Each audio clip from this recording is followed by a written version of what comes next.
Quand on parle d'Ethereum, beaucoup pensent encore que c'est juste une crypto de plus. En réalité, Ethereum ne sert pas à spéculer, il sert à faire fonctionner tout un écosystème d'applications. Finances décentralisées, NFT, tokenisation, paiement, contrats intelligents, Ethereum est la base sur laquelle tout s'appuie. Alors concrètement, on va voir dans cette vidéo à quoi sert Ethereum aujourd'hui et pourquoi il est au cœur de la blockchain moderne. Avant de commencer cette vidéo, juste un petit mot pour vous dire que ce contenu est à titre éducatif uniquement et en aucun cas un conseil financier. Vous devez toujours faire vos propres recherches avant d'investir. Avant d'entrer dans les détails, il faut comprendre une chose essentielle. Ethereum n'est pas juste une crypto de plus. Ethereum, c'est une infrastructure, ce qu'on appelle un Layer 1 ou plus communément une couche de niveau 1. On peut le voir comme un ordinateur mondial décentralisé, accessible à tous, qui fonctionne sans banque ni intermédiaire. Concrètement, Ethereum permet d'exécuter du code et de faire tourner des applications financières et numériques directement sur la blockchain. Pour simplifier, vous pouvez imaginer Ethereum comme un cahier partagé. Tout le monde peut le lire, le vérifier et écrire des règles dessus, mais personne ne peut le trafiquer, hein. C'est bien évidemment la base de la blockchain et de la cryptographie. Et c'est pour ça qu'Ethereum n'est pas seulement un actif spéculatif, c'est une base technologique sur laquelle tout un écosystème peut se construire. Et son fondateur, hein, c'est Vitalik Buterin qui a fait le livret blanc, donc le white paper en 2013, et le projet a vu le jour en 2015, hein, 10 ans après. Ethereum a vraiment grandi et c'est ce qu'on va voir tout de suite. Pour situer le projet Ethereum, on va le comparer à Bitcoin, potentiellement les similitudes, mais surtout vraiment les différences, parce que ça n'a pas du tout les mêmes cas d'usage. Tout part d'une question simple, et si une blockchain pouvait être bien plus qu'un simple système pour envoyer de l'argent, c'est exactement la question que s'est posée le fondateur Vitalik Buterin, développeur de 19 ans à l'époque, frustré par les limites de Bitcoin. Et Bitcoin et Ethereum reposent sur la même technologie de base, la blockchain, mais ils n'ont pas du tout le même objectif. Bitcoin est volontairement simple, il fait une chose, mais il la fait très bien. On peut le voir comme une calculatrice, un outil conçu pour une tâche unique, l'argent numérique. Ethereum, lui, c'est plutôt un smartphone, une plateforme sur laquelle on peut installer des milliers d'applications différentes. Et c'est ces différences de vision qui expliquent pourquoi Ethereum est devenu le cœur de tout l'écosystème Web3, donc vraiment tout basé sur la blockchain. Maintenant que cette distinction est claire, voyons concrètement à quoi sert Ethereum aujourd'hui. Ce qui est fascinant avec Ethereum, c'est la vitesse à laquelle cette idée s'est concrétisée en à peine 2 ans, donc de 2015 à 2017. Ethereum est passé d'un simple concept sur papier à un réseau mondial fonctionnel. Ethereum sert avant tout à construire des applications, mais des applications très particulières. Ce sont les applications qui fonctionnent sans entreprise centrale, sans banque, sans plateforme qui décide pour vous. On les appelle les DApps ou encore les applications décentralisées. Concrètement, sur Ethereum, on peut gérer de l'argent via la finance décentralisée. Donc là, je vous parlais des DApps. Ils ont mis, eux, en œuvre les contrats intelligents, les smart contracts qu'on va voir juste après. Là, je vous parlais de la finance décentralisée, donc appelée DeFi, Decentralized Finance. Donc, il y a également les NFT et plus largement, construire des services Web3 ouverts, accessibles à tous. Ethereum n'est donc pas une simple application en soi, c'est une plateforme, une base technologique sur laquelle des milliers d'applications peuvent fonctionner. Et aujourd'hui, point très important, Ethereum ne se limite plus à sa blockchain principale. La majorité des nouvelles applications ne se lancent plus directement sur Ethereum classique, mais sur des layers 2 comme Base ou Arbitrum qui sont plus rapides et moins chers. Ethereum Mainnet, donc c'est la blockchain principale, lui est surtout utilisé comme une couche de sécurité pour les usages les plus sensibles et les grosses sommes. En gros, les institutionnels ou les gros investisseurs, mais bon là on parle plutôt en tout cas des institutionnels ces derniers mois, ces dernières années. Et justement, on va voir juste après pourquoi ces layers 2 sont devenus indispensables. La finance décentralisée, c'est un sujet à part entière. Dans cette vidéo, on se concentre sur Ethereum et son rôle global. Mais pour comprendre concrètement comment fonctionne la finance décentralisée, les usages et la pratique, j'ai fait il y a quelques mois une mini-série de 3 épisodes sur le sujet pour aller beaucoup plus en profondeur. Je vous ai mis tous les liens en description. N'hésitez pas à aller la voir. Je pense que ça va vous apporter énormément de choses si vous n'avez pas encore ces bases et si vous ne comprenez pas encore la finance décentralisée. Toutes les applications que vous venez de voir fonctionnent grâce à une innovation clé d'Ethereum, ce qu'on appelle les smart contracts, donc les contrats intelligents. Un smart contract, c'est un programme qui s'exécute, donc un programme informatique qui s'exécute automatiquement lorsque certaines conditions sont remplies. Pour bien comprendre, imaginez un distributeur automatique, vous mettez une pièce, vous appuyez sur un bouton et le produit tombe. Il n'y a pas de vendeur, pas de validation humaine. Sur Ethereum, c'est pareil, le code remplace l'intermédiaire, les règles sont écrites à l'avance et s'exécutent automatiquement.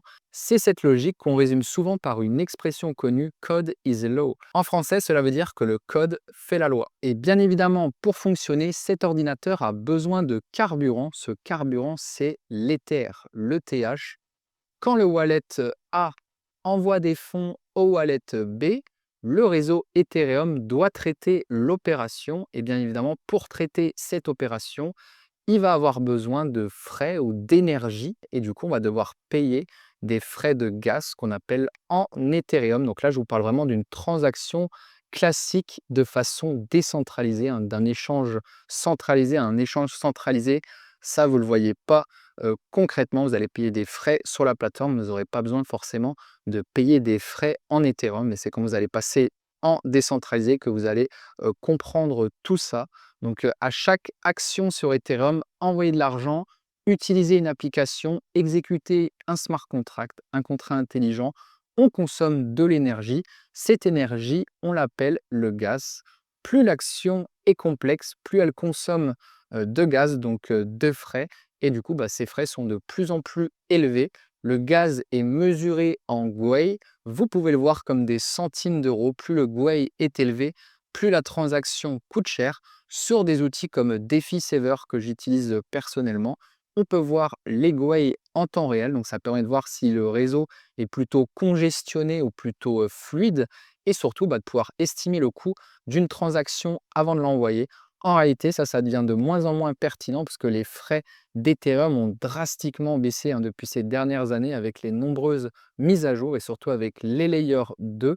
Et la bonne nouvelle, c'est que les coûts sur Ethereum ont fortement baissé. Mais Ethereum ne peut pas tout faire seul. S'il devait traiter toutes les transactions directement, les frais exploseraient. Les layers 2, ce sont des surcouches construites au-dessus d'Ethereum. Elles traitent les transactions en dehors du réseau principal, puis envoient le résultat final sur Ethereum. Mais en réalité, les fonds ne quittent jamais vraiment Ethereum. Le résultat beaucoup plus rapide, beaucoup moins cher, tout en gardant la sécurité d'Ethereum. C'est pour ça que la majorité de la finance décentralisée se développe aujourd'hui sur des layers 2 comme Arbitrum, Optimism ou encore Base, la blockchain de Coinbase. Et concrètement, les applications que vous utilisez comme Aave ou Uniswap pour faire des swaps de façon décentralisée, donc convertir de la crypto sans intermédiaire, par exemple. Faites la même chose que sur un échange centralisé, mais de façon décentralisée. Et du coup, ces applications décentralisées, là, on voit, il y a le logo Uniswap, là, il y a par exemple MakerDAO. C'est là, dans les layers 3, que les utilisateurs interagissent directement avec les dApps ou les applications décentralisées. Mais Ethereum reste la fondation. Les layers 2 sont des autoroutes et les applications sont les usages concrets. Et bien évidemment, on peut du coup passer nos jetons, par exemple, ou nos cryptos d'une blockchain à une autre. Donc, par exemple, si on est dans l'écosystème Ethereum, bien évidemment, on peut passer nos Ethereum sur le réseau Ethereum au réseau, par exemple, Base ou encore Arbitrum ou Optimism. On pourrait également aussi envoyer nos Ethereum sur la blockchain Solana ou sur la blockchain, par exemple, la Binance Smart Chain. On appelle ça la fonction bridge, qui est un pont, donc qui permet de faire le pont entre les deux blockchains. Jusqu'ici, on a parlé d'applications, de ce que les utilisateurs font concrètement sur Ethereum. Maintenant, on passe à la vision long terme. La grande idée derrière Ethereum, ce n'est pas seulement la finance décentralisée ou les NFT, c'est la tokenisation du monde réel. Tokeniser, ça veut dire quoi? Créer une version numérique d'un actif bien réel sur la blockchain, une action, une obligation, un immeuble, une œuvre d'art. Imaginez pouvoir acheter une fraction d'un immeuble aussi simplement qu'on achète aujourd'hui une musique en ligne. Et l'enjeu majeur pour les prochaines années, c'est la tokenisation des marchés financiers traditionnel, des actions accessibles 24 heures sur 24, 7 jours sur 7, fractionnables, transférables instantanément, sans les lourdeurs du système actuel, hein, parce que déjà c'est toujours compliqué. Par exemple, sur son plan épargne action, on ne peut pas acheter des fractions d'actions. Et surtout, ben, par exemple, le week-end, hein, le samedi et le dimanche, je vous apprends rien, je pense.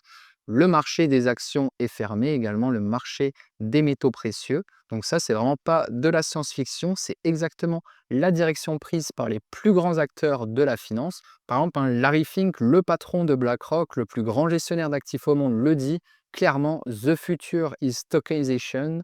Donc le futur, c'est vraiment la tokenisation.